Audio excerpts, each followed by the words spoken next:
বাংলাদেশের জনগণকে 30 বছরের মন ভুলানো কথা বলে আর ঘুম পাড়াতে পারবেন না।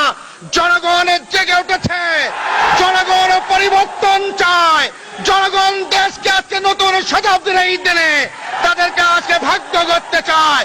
জনগণের ভাগ্য করতে হলে ইসলাম ছাড়া বিকল্প নেই। মানুষ তুমি শয়তানা বুঝতে পেরেছে বলেই আজকে কারো বিরুদ্ধে কথা বলে না। সকল মতামত আজকে তাদের ইসলামের ব্যাপারেই।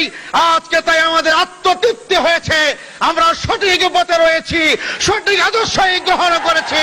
তাই সংগ্রামী সম্মানিত ভাই ও বোনেরা, আজকে জামায়াতে বাংলাদেশের নবনির্বাচিত আমির মতিউর রহমান নিজামী নতুন কোনো নাম নয়, অথচ আজকে তাকে জামায়াতের আমির নির্বাচন ঘোষণা করার পর থেকেই চিহ্নিত একটি মহল 30 বছরের বস্তা বচা রাজাকার গালির মাধ্যমে একদিকে যেমন তার নেতৃত্বকে বিতর্কিত করার চেষ্টা করা হচ্ছে, অপরদিকে বাংলাদেশকে রাজাকার মুক্ত আড়ালে ইসলাম মুক্ত, ইসলাম নির্মূল করার যে ষড়যন্ত্র চলছে, আজকের এই সুধী সমাবেশ থেকে স্পষ্টভাবে বলে দিতে চাই, জামাত ইসলামী বাংলাদেশ শয়তানি শক্তিকে উৎখাত করে আল্লাহর দ্বীন প্রতিষ্ঠার যে জিহাদ এবং সংগ্রাম শুরু করেছে, মানুষরূপী শয়তানেরা যতই শক্তি অর্জন করে জামাত ইসলামীকে রাজাকার স্বাধীনতাবিরোধী গালিগালাজ করে আমাদের আন্দোলন অগ্রযাত্রাতে ব্যাহত করার চেষ্টা করুক না কেন, জামাত ইসলামী বাংলাদেশ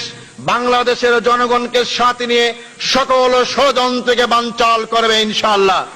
সংগ্রামী ভাই বন্ধুগণ, রাজাকার মুক্ত বাংলাদেশ গড়ার নাম নিয়ে বাংলাদেশের জমিন থেকে ইসলামকে উৎখাত করা যাবে না। ইসলামের শিকড় বাংলাদেশের মাটির গভীরে পতিত রয়েছে। এই শিকড়কে উৎখাত করা যারাই চেষ্টা করবেন তারাই উৎখাত হয়ে যাবেন। ইসলাম দিন দিনে বৃদ্ধি পাবে, হাঁটি হাঁটি পা পা করে 41 সাল থেকে এই উপমহাদেশে জামাত ইসলামের যাত্রা শুরু হয়েছে। একবিংশ শতাব্দীতে শুধু আজকে উপমহাদেশেই নয়, পৃথিবীর যেখানেই যাবেন সেখানে ইসলামী আন্দোলন আজকে শক্তিশালী আত্মপ্রকাশ করেছে।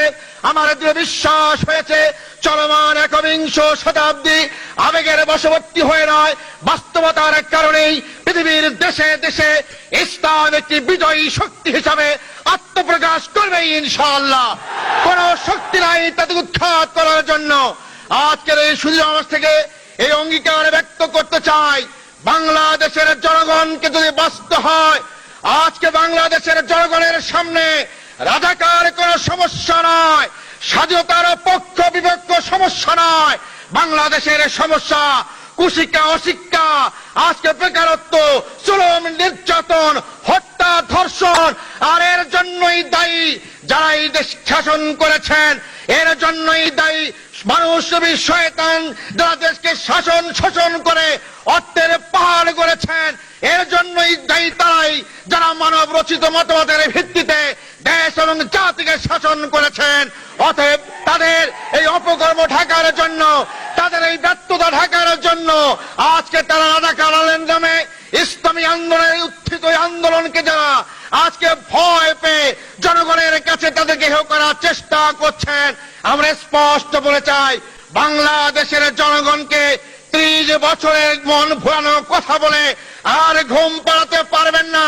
জনগণ জেগে উঠেছে, জনগণ পরিবর্তন চায়, জনগণ দেশকে আজকে নতুন শতাব্দীর এই দিনে তাদেরকে আজকে ভাগ্য করতে চায়। জনগণের ভাগ্য করতে হলে ইসলাম ছাড়া বিকল্প নেই। মানুষ তুমি শয়তানা বুঝতে পেরেছে বলেই আজকে কারো বিরুদ্ধে কথা বলে না। সকল মতামত আজকে তাদের ইসলামের ব্যাপারেই। আজকে তাই আমাদের আত্মতৃপ্তি হয়েছে, আমরা সঠিক পথে রয়েছি, সঠিক আদর্শই গ্রহণ করেছি। তাই সংগ্রামী বাংলাদেশের রাজধানী ঢাকার সংগ্রামী ভাই ও বোনদেরকে আকুল আবেদন জানাবো, আসুন একদিকে আওয়ামী দুঃশাসন হাত থেকে দেশ এবং জাতি রক্ষার আন্দোলন শুরু হয়েছে, সেই আন্দোলনে ঝাঁপিয়ে পড়ি। ঠিক তার পাশাপাশি মানুষের ভাগ্য পরিবর্তনের স্থায়ী আমাদের যে কর্মনীতি, আল্লাহর আইন এবং সৎ-এর শাসনের যাহাতে সবাইকে আমরা নিয়োজিত করি। আগামী বাংলাদেশ হবে ভারতের দালাল মুক্ত বাংলাদেশ, আগামী বাংলাদেশ হবে আধিপত্যবাদ মুক্ত বাংলাদেশ, আগামী বাংলাদেশ হবে ইসলামের বাংলাদেশ। সবাইকে আজকের এই সুধী সমাবেশে উপস্থিত হওয়ার জন্য আন্তরিক মোবারকবাদ জানিয়ে বক্তব্য শেষ করছি। আগামীকাল বিকেল 3টায় ঐতিহাসিক পল্টন ময়দান থেকে বাংলাদেশের 4 শীর্ষ নেতার নেতৃত্বে গণমিছিল হবে। আমাদের নেতা আমিরে জামাত মনোমতুল নিজামী নেতৃত্ব দেবেন। আপনারা আগামীকাল মহল্লায় পাড়ায় থেকে মিছিল সহকারে পল্টন ময়দানে হাজির হবেন।